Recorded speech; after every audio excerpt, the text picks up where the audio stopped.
What's up guys, it's Greg here again. And in this video medyo special to because meron akong kasama. So konting introduction lang sa kasama ko na to. Isa sa mga kaibigan natin to dito sa Frog community. Gumagawa siya ng mga magagandang photographies ng mga fragrances aside sa he's also a fragrance enthusiast obviously. Sobrang galing nito. Pinotograph ni Alberto Morillas. Okay, isa sa mga master perfumers. Okay, search nyo lang siya. Marami siyang ginawang mga designer houses, okay? Pinotograph niya and then pinost niya sa sarili niyang Instagram yung collection niya ng complete line of Acqua di Gio. Para na rin tong si Mr. Acqua di Gio. Ayan. Please welcome guys, Miles Vincent, Acqua Miles on Instagram. Thank you. Thanks for having me here. Today, no, meron kami mga set of Middle Eastern perfume clones. Casual lang to, very casual. Walang masyadong fancy edits. By the way, itong video pa lang to is made possible by Elite Fragrances sa Shopee. Ilalink na lang namin sa description tsaka sa comment section yung link ng shop nila. Shoutout din kay Mark. Yan, si Boss Mark, yung owner ng shop na yan. So, thank you, thank you. Unahin natin itong favorite ko. Paunahin ko na yung guest natin. Yan. Ano yan? Sige. Enigma Un. Ang bigkas ata dito, Enigma Un. So, ito yung recent na na-discover namin na dupe ng Jour Sauvage Elixir. May Asad. Ngayon may naman, Asad, oo. Un. Ito. Ako para sa akin, ito yung pinakamalapit bukod sa Asad. Asad kasi ano siya eh, may konting sweetness siya. So, Correct. parang mas wearable siya. Correct. Mas mass pleaser. Lalo na sa mga beginners. Ito malapit siya, mas smooth lang yung yung OG. Pero yung longevity nito, sa akin umaabot ng 10 hours. Yes. One more thing, nag-team building kami ng workmates ko. Naligo na ako sa pool. Pag-ahon ko, amoy pa rin. Matindi yun. Certified compliment getter. Matindi yun. Yeah, I agree. Sabi ko nga, nung tinry ko to, nandun yung parang sharp cinnamon spices, lavender, na meron kay Elixir OG. And totoo, medyo mas sweet. Nabanggit ko yan sa isang video ko one time, medyo may sweetness kasi si Asad, which is nice for me. Sa akin, okay din siya. Meaning, parang pareha sila performer, parehas din silang malapit talaga. So, yes.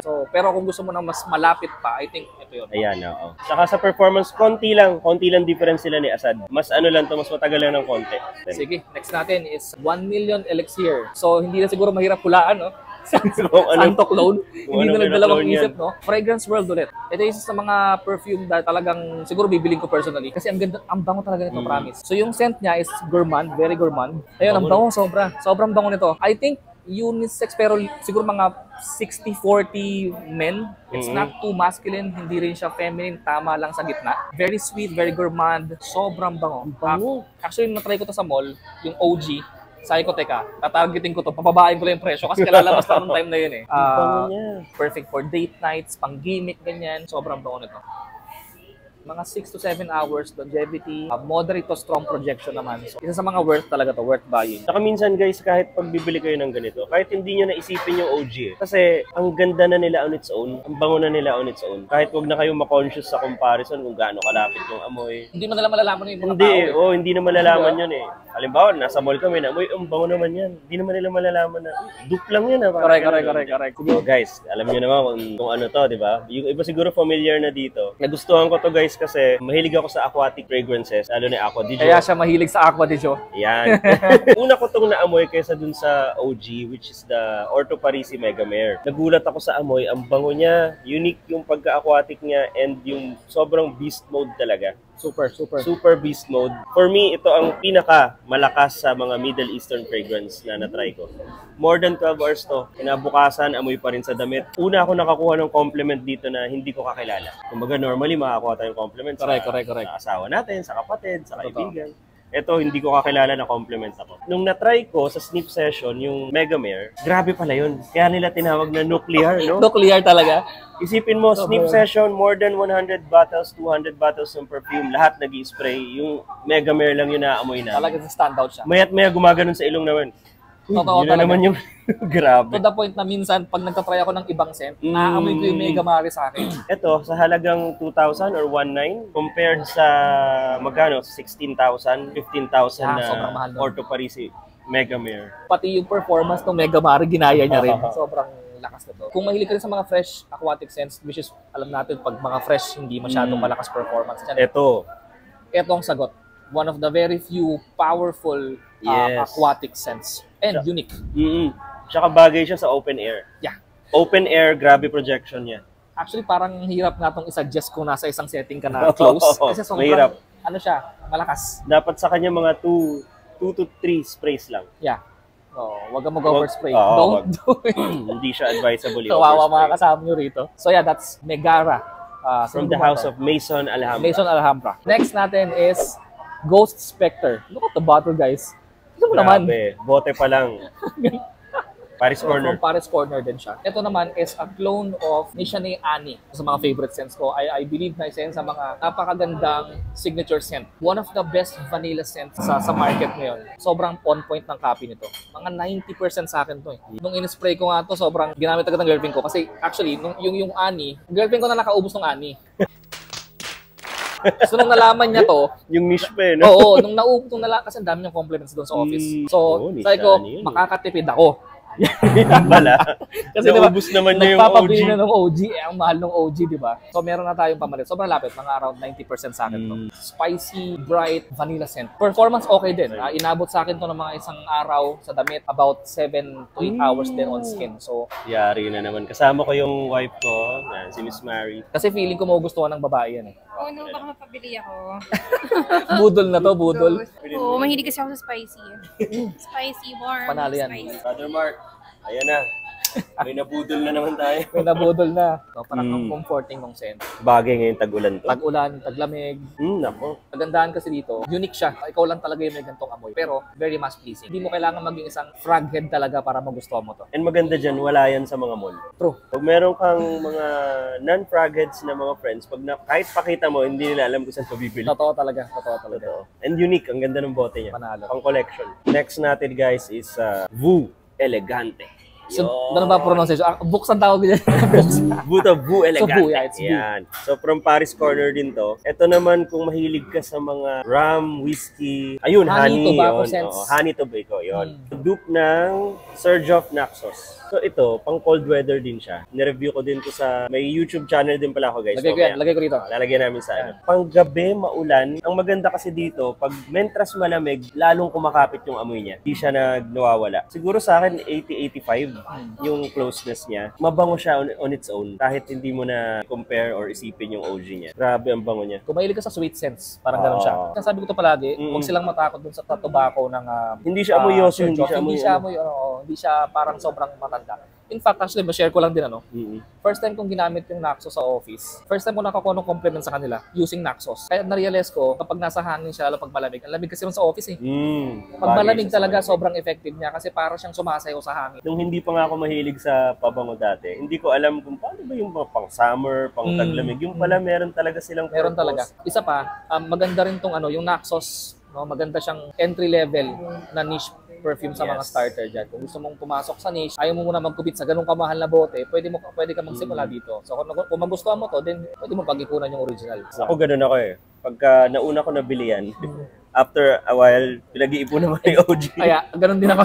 Tapos hindi ko gagamitin yung OG. Yan yung lagi kong ginagamit. Araw-araw, yung gagamit mo yung pag-special occasion lang. Oo, correct. Itong scent profile ni Naxos, which is Nakaibo, para siyang pabango ng hari sa Middle East. Yung prince ng Middle East. Yes. Ganon siya. Amoy royalty, yun. Yeah. Performances, malakas-lakas din. 7 to 8 hours. Yes, malakas din to mag-project. Next, Dark Door from Intense. Dark Door Intense pala. Mason from Alhambra. Mason Alhambra. Kung naghahanap kayo ng ng clone ng Dior Homme Intense, more or less mga 85% sa atin. Mga ganyan. Basically, ganoon yung scent niya. Powdery, medyo chocolatey, woody. Famous na iris. Yan. Para siyang lipsticky. Lipsticky. Parang may amoy makeup. Yes. So, try nyo din. Kasi ako, favorite ko ng Dior Homme talaga. Favorite ko talaga yan. May ibang hindi trip yan eh. Ako, hindi ko Hindi yan. type ang iris. Bakit? Yung unang blind buy ko yan, yung Dior Homme Intense, yung OG nito. Kasi gusto ko yung bote. Ang gwapo eh. Oo, aesthetic eh. So, nung in-spray ko, alam mo yung unang feeling na, shit, parang ayoko. Tapos natawa siya, yung wife ko natawa siya. Sabi niya, ayaw mo no? Sabi ko, hindi, mabango naman. Nung una, hindi nayal pa ako. Pero habang tumatagal sa akin, iba talaga ang amoy sa akin ng iris. Parang nasusuka ako na nahihilo. Yun, nahihilo ako. Actually, ako naman, hindi rin ako fan ng iris. Ito lang ang iris na trip ko. Talaga? Oo, kasi yung iris ni Prada L'Homme Intense, medyo na susuka rin ako. In a way, parang ganyan. Pero don't get me wrong, mabango yung mga yon. It serves its purpose, no? Pero sa akin, ito yung pinaka, to the point na naging favorite ko nga. Yes. Kahit hindi ko gusto yung iris. Kasi yung combo ng woody notes, yung medyo chocolatey vibe, alam mo yun. Yun ang nagpa-hype sa akin dito, kaya favorite ko to. Bagay yan guys sa sa formal Yes. event. Pag nakasuit ka, ay Suit ka, grabe. o para kang si Christian Grey. Hollywood katindi star yun. ang dating mo. Sobrang sulit for the money. Sophistication in a bottle to. Solid. Dark door intense. Dark Home. Dark Oak. Nakakalito na yung mga pangalan. Dark Oak. Yan. From Fragrance World din. Ay, iba pala to. Jack of Clubs yung Jack of- iniisip ko. Yeah, it's Ace of Clubs. Ace of Clubs pala to. Actually, eto maganda. First time ko maamoy ngayon. Okay, sige. Tingnan natin, ha? O, sige. Hindi ko po alam kung anong duke to, ha. Yeah, sige, tingnan natin. Interesting Baka to. malalaman mo yan. Tingnan natin. Ang bango niya. Sirit Bibigyan, na. bibigyan to ng hint. Oh, sige, This is sige. a Christmas in a bottle. Christmas in a bottle. Sirit na? Sirit na. Ano yun? By the fireplace. By the fireplace. Oo nga. Guys, sinasabi sa inyo, sobrang on point nito. Kasi yung ibang mga clones na try ko, I think, Amir Al-Oud yung isa, there's another one, Ragba. Okay naman, okay. But ito ang pinaka-balance sa lahat. Yan ang Grabe. pinaka-balance sa lahat. Woody. Woody. And vanilla, di ba? It's actually a unisex din eh. Warm spicy. So approved din sa imagine bonfire. Tapos, 'di ba, yung parang warm, tapos yung init niyan, yung naamoy mo yung kahoy, 'di ba? Imagine. Tapos nagsasalang ka ng mushroom, Yan. marshmallow, 'di ba? Marshmallow. Yun siya. Para siyang woody, powdery sweet, yan, parang ganyan. Na-imagine ko dyan yung team building nyo, yung kaopisina mong crush mo, tapos hindi ka mapansin-pansin. Eto na. Yan, papansinin ka. Lalo na pag nasa harap kayo ng bonfire. Promise. Nagkaka-moment kayo, tama. Mapapayakap na ba siya nun? Hindi, ang gagawin mo, di nakaupo siya dyan, kunwari, tapos mag-iihaw ka, gumanong ka. Ay, Yun, tapos nandyan ka. yung band discarding malapit. Oo. Okay. Tunan tayo, ah. Oo, yan, ganun. Tapos, wag mo siyang pansinin, basta mag-ihaw ka lang kunwari. Ay, excuse me, ganun. Ay, sorry. Ay, Oo. Maamoy. Ang bango. Ito pa, isang budol. hinihingi na. Saka yung box nito, may kasama siyang isang deck ng cards. Oh, really? Lahat ata sila, Lahat diba? yata, no? Oo, Parang lahat. narinig Alam ko ko lahat eh. Okay. May isang deck of cards siyang kasama. O, di pag bumili ka, di makipaglaro na rin kayo ng ano. Sakto, dun din sa bonfire, mag-tongkits kayo doon. Mag-tongits. Oo, correct. Diba? Tama. Panalo to. Guys, I'm telling you, ito na pinaka on point na ano, na by the fireplace. Ayan, na-obsess na po siya. Na-obsess na po siya. Okay, hinihingi na po niya. Naku, mapapagastos na naman ako nito. Baka no? Yung scent ni Bart niyan, by the fireplace, para siyang warm hug sa malamig na ano, no? Yo. Warm hug sa malamig na sitwasyon, parang ganyan. Halimbawa, umuulan, tapos meron kayong friend na kailangan i-comfort kasi may problema. Yan ang gamitin mo. Parang eksperto ka sa ganyan, ha? Hindi naman, Ay, hindi di ba? naman. Oh. Siguro dati, nung hindi ko Ganun, single pa. okay. Ay, okay. Mali yung kwento. Ang performance na to is okay din, ano? Above average yun sa akin to, mga 6 to 7 hours. On clothes, definitely, ang kinabukasan. Next is Suits by Fragrance World. Inspired by YSL Tuxedo. Tuxedo. Mahal din nun. Ano yun? 10K plus yun sa online. Ano yun, parang hindi lang. exclusive na more than pa. Parang 16,000 yata siya sa 16, retail. oo. Hindi pala 10 lang. Ano siya, More than. part siya ngayon. Uso kasi ngayon guys sa mga designer brands yung nagre-release pa sila ng parang exclusive line. Bukod sa yung nasa market talaga. Tuxedo is part of that. And masasabi ko, bihira lang kasi nakatry nung tuxedo, pero ako natry ko rin sa sleep session. Malapit siya, 90% sa akin. Pero yung longevity, hindi ko pa siya natry ng matagal. I haven't tried it as well. Hindi yung pa namin longevity natry, niya. oo. Pero scent-wise, Scent-wise, panalo.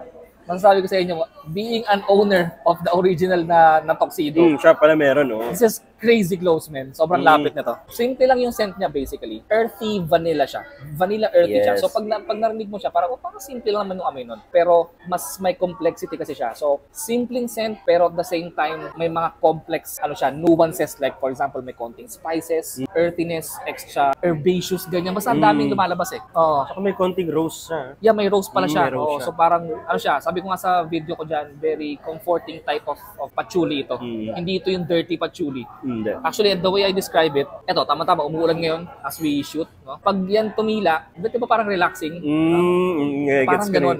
Sinasabi mo. Ganun siya. Yung pagkatapos umulan, Pwede rin pang formal, ano? Pang it's actually formal talaga siya. Yung scent talaga niya is created for tuxedo or parang suit and tie situations talaga eh. Kasi formal siya. Ano siya, pang formal na kaya mong dalhin casual. Casual, exactly. Ang galing, Dadali mo. oo.